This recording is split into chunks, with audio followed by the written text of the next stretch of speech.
Tadia Hao, bienvenue les maniaques du chinois, j'espère que vous allez bien, j'espère que l'apprentissage de votre chinois se passe super bien. Comme vous l'avez vu dans le titre de cette vidéo, aujourd'hui on va parler de mes livres de chinois, les livres avec lesquels j'ai appris mon chinois et que je continue d'apprendre mon chinois pour améliorer encore mon chinois.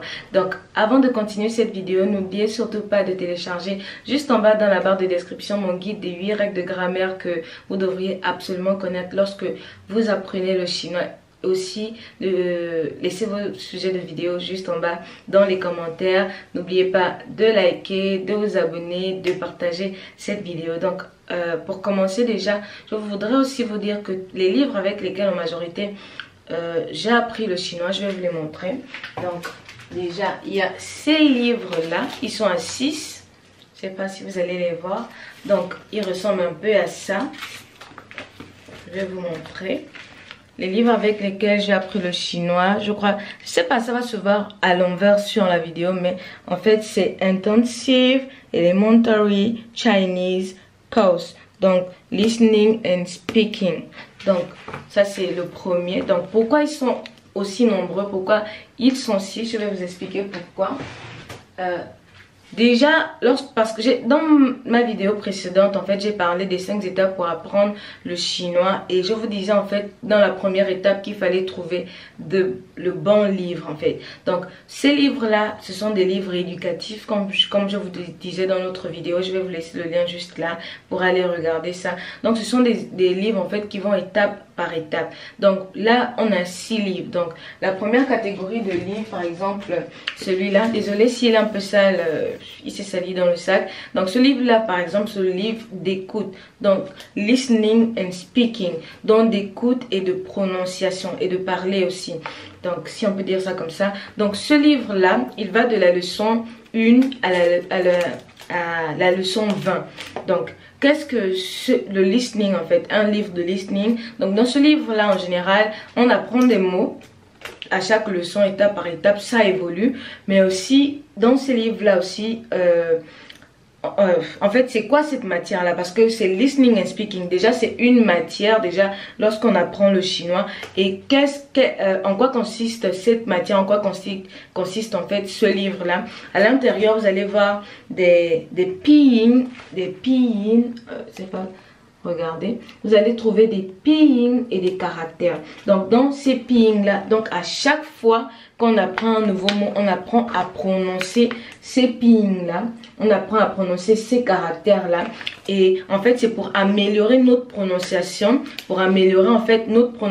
notre tonalité dans ce cours là. Et spécialement pour la prononciation, pour les pinyin chinois, pour améliorer en fait son tingli aussi, parce que l'écoute en chinois on dit ça tingli. Donc pour améliorer son écoute, pour améliorer son koyu, pour améliorer sa prononciation, sa conversation en chinois. Donc il y a aussi ce livre là, ils sont tous pareils, mais ce livre là c'est Intensive Elementary Chinese Course, et celui-là c'est un Comprehensive Book. Donc celui-là c'est le livre de grammaire.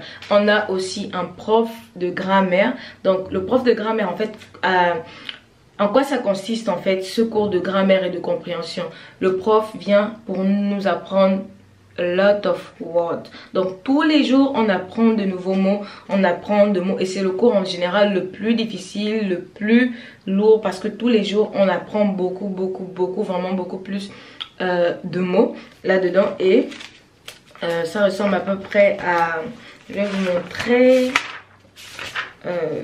désolé, ça ressemble à peu près à ça. Donc dedans il y a des cours, il y a des explications, c'est comme ça. Donc c'est un peu comme ça. Donc là quand j'étudiais, je traduisais à chaque fois ce que j'étudiais. Donc ce prof là en général il sera votre prof principal, parce que c'est aussi la matière de base. Donc en général on avait 3 cours, donc un cours de grammaire, un cours d'écoute et de parler, je sais pas comment on dit ça en français, un cours de conversation. Donc on avait ces 2 livres là. Mais pourquoi là maintenant je me retrouve avec ces 6 livres?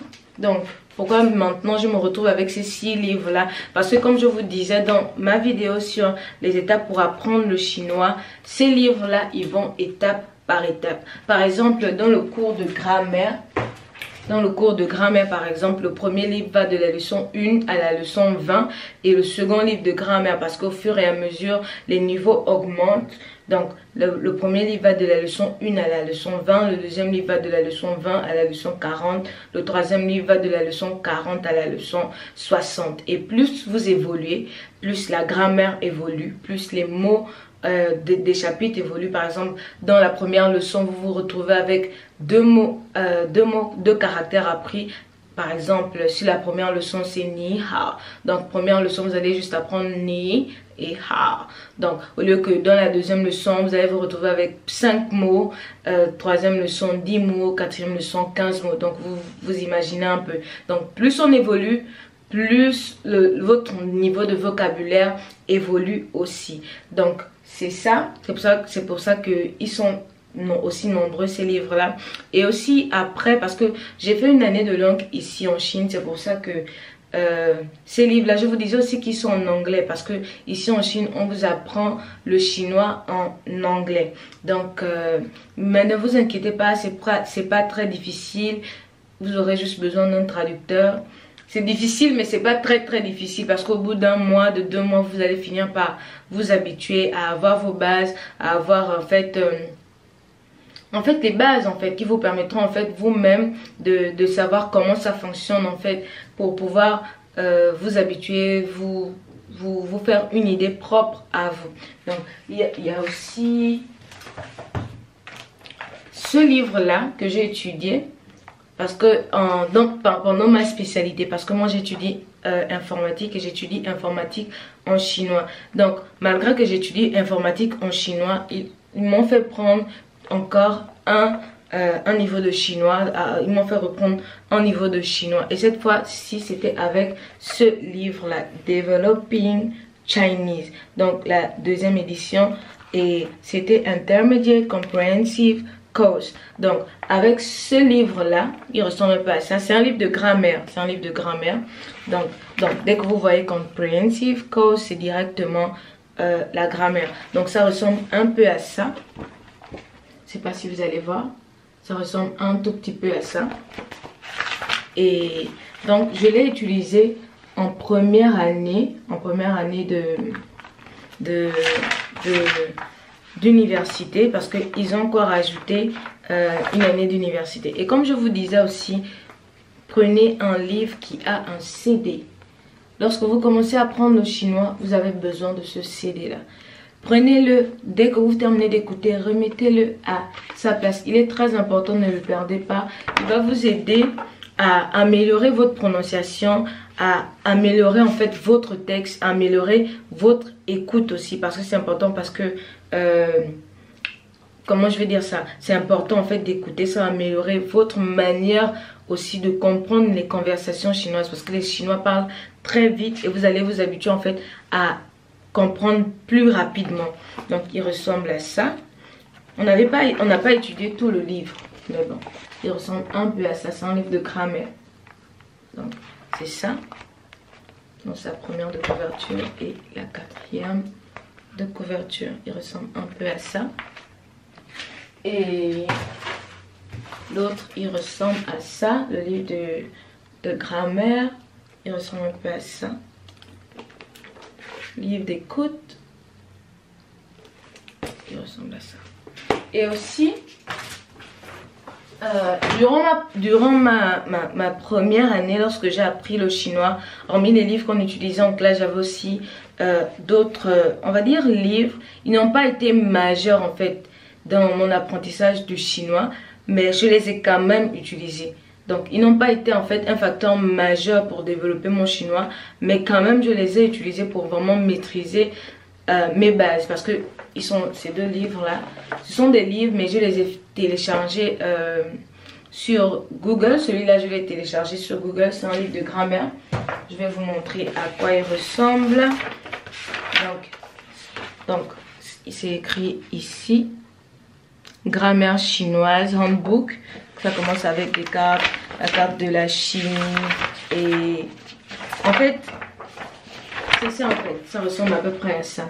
Donc c'est vraiment les basiques chinois. C'est vraiment les basiques chinois. C'est pas une grammaire approfondie. C'est pas une grammaire difficile. C'est vraiment les basiques en fait de la langue chinoise. Donc vous voyez ça là-dedans. Regardez. C'est vraiment les basiques. Ils vont pas vous aider à, par exemple, à avoir votre HSK4 parce que la grammaire qui est dedans n'est pas assez solide en fait pour avoir le HSK4. Mais si vous voulez obtenir votre HSK 2, 3, 8, ce livre-là est vraiment important. Mais je l'ai beaucoup utilisé, mais il n'a pas été majeur en fait. Il n'a pas été majeur, mais je l'ai quand même utilisé. Il ressemble à peu près à ça. Et aussi, j'ai aussi utilisé ce livre-là. Donc, le chinois contemporain. Donc, je l'ai aussi utilisé. En fait, ce livre-là, c'est un de mes compatriotes qui me l'a donné lorsque je commençais à apprendre le chinois. Donc, ça ressemble à peu près à ça. Et vous voyez, regardez. Donc, c'est un livre qui a un peu de tout. C'est pas un livre que je conseillerais aux débutants en fait. C'est pas un livre que je conseillerais aux débutants parce que comme je vous l'ai dit, pour un débutant, vous avez vraiment besoin d'un livre étape par étape. Et ce livre-là, dès le début de la leçon, regardez par exemple leçon 1. Regardez le texte de la leçon 1 de ce livre. Regardez, on a déjà 1, 2, 3, 4 phrases.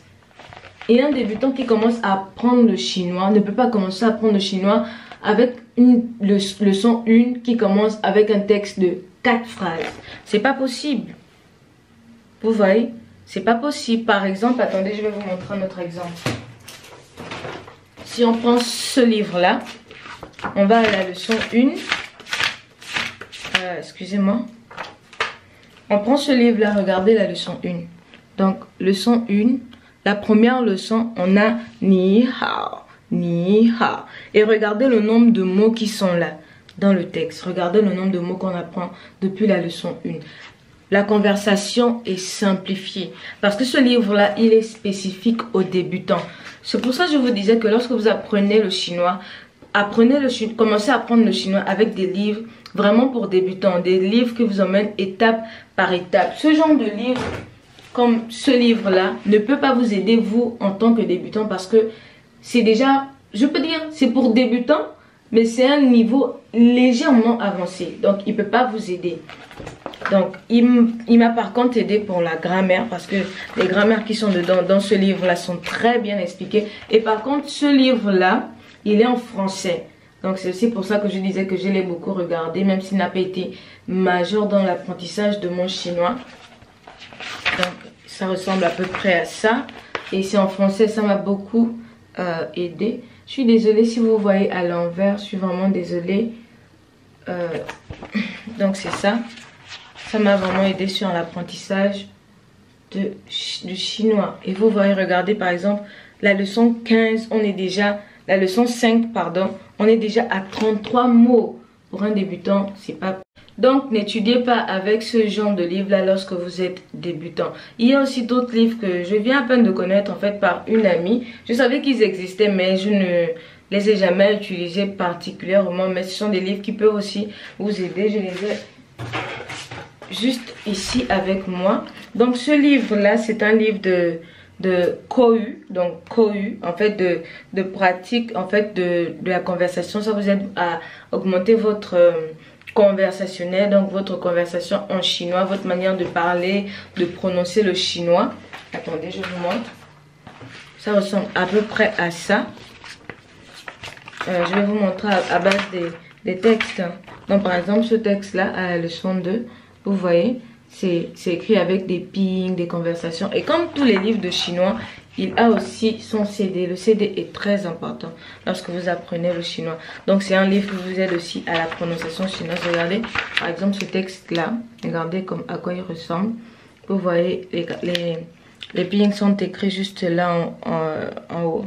我每天早上6点半起床，7点15车早饭上午9点上班 nanani nanana. Donc c'est à peu près ça. Regardez. À peu près ça pour ce livre là. Et il y a aussi ce livre là. Donc c'est un livre de Chinese with me, Chinese Character Course Book. Donc c'est un livre pour apprendre à écrire les caractères chinois. Il est aussi pour débutants, regardez. Donc c'est pas à pas, est-ce que vous voyez? Pas à pas, pas à pas, pas à pas. Lorsque vous apprenez le chinois, vous commencez à apprendre le chinois. Donc par exemple celui-là, vous voyez à quoi il ressemble. En fait ce livre là il vous aide vraiment à apprendre à écrire les caractères. Donc lorsque vous êtes débutant, regardez, après juste après ça ressemble à ça. Et donc ces carreaux là ils sont vides pour que vous puissiez les compléter, pour que vous puissiez écrire. Ils vous montrent la genèse des mots, comment commencer les mots, comment le mot a commencé et tout, vous voyez. Ça ressemble à ça. Il y a aussi ça. Donc en fait là maintenant c'est tout pour les livres, mais je vais ajouter un dernier. Je sais pas si je peux le considérer comme étant un livre, mais il m'a vraiment beaucoup, je dis vraiment beaucoup aidé lorsque j'ai appris mon HSK. C'est en fait tous les mots du HSK dans ce PDF. Donc j'ai téléchargé, bon j'ai pas téléchargé, mon amie indonésienne m'a donné cette liste de mots de HSK, mais c'est pas une liste de mots toute simple. C'est une liste de mots de HSK, mais les mots sont classés selon leur appartenance. Par exemple, donc ça ressemble un peu à ça, je vais vous expliquer. Regardez par exemple ça commence là. On tourne. Donc il montre des mots, des chapitres, comment sont classés les mots. Donc par exemple, comment tous les mots du HSK sont là-dedans. Mais ils sont classés en fait, ils ne sont pas en désordre ou ils ne sont pas en ordre en fait, selon l'ordre alphabétique, non. Là, les mots dans ce truc-là particulièrement sont classés selon le contenu, selon leur groupe de mots en fait, selon leur sens. Par exemple, là, je vais le plier. Par exemple, vous regardez juste là. Donc là, ce sont les informations personnelles. Ensuite, les formes d'adresse, les habits, la condition physique, l'impression, les habits, le living, le trafic. Donc les actions. Et ça met ça vraiment ici, par exemple, selon le climat, selon le temps qu'il fait, les couleurs. C'est classé en fait. Et donc ça se présente comme ça. Ça se présente comme ça. On tourne. Donc tous les mots sont classés comme ça. Ils sont classés comme ça. Et ils sont classés dans l'ordre en fait. Ces mots sont classés dans l'ordre. Je suis désolée, je l'ai vraiment beaucoup utilisé. Mais je devais l'utiliser pour cette vidéo là, pour ceux qui sont aussi intéressés. Moi je trouve que c'est vraiment mieux lorsque vous apprenez le chinois d'apprendre, lorsque vous vous préparez pour votre HSK4, de vraiment séparer les mots, de mettre chaque mot dans son contexte, de mettre chaque mot, de les classer comme ça, que d'étudier les mots en désordre ou de les étudier de A à Z. Ça a vraiment beaucoup pu m'aider, moi, de cette façon là. Donc ça ressemble à peu près à ça. Il est vraiment vieux, hein. Il est vraiment vieux parce que je l'ai beaucoup utilisé. Donc c'était tout pour cette vidéo. J'espère vraiment que cette vidéo là a pu vous plaire. Si elle a pu vous plaire, n'oubliez pas de la partager, de liker, de mettre vos sujets de vidéo juste en bas dans les commentaires. Et puis on se dit à la prochaine vidéo. 再见